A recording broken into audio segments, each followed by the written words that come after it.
रंगमा डाले खाती दुई चार मिलन यौरी के लेके आइल बाबू संगमा रंगमा डाले खाती रंगमा डाले खाती।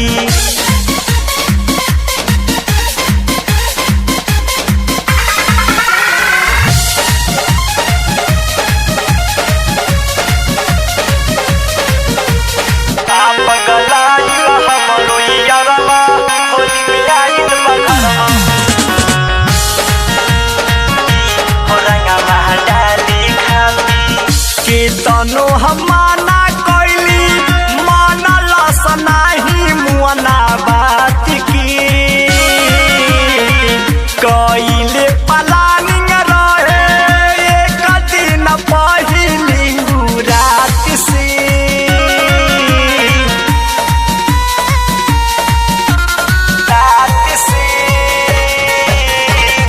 के तनो हमाना कैली मानला सनाही मुअना बात की कैले प्लानिंग रहे एक दिन पहली रात से लागत हमरो इज्जत डुबाई जानी जाई घर भरमा हो रंगमा डाले खाती रंगमा डाले खाती।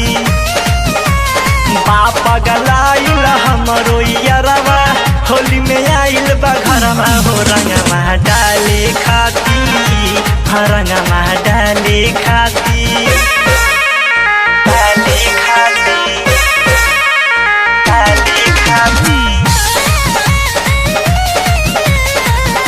हो रंगमा डाले खाती डाले खाती डाले खाती। कहेला कि हई हम तोहर दीवाना पुराना हो आज भर मान राख होलिया में कर न माना हो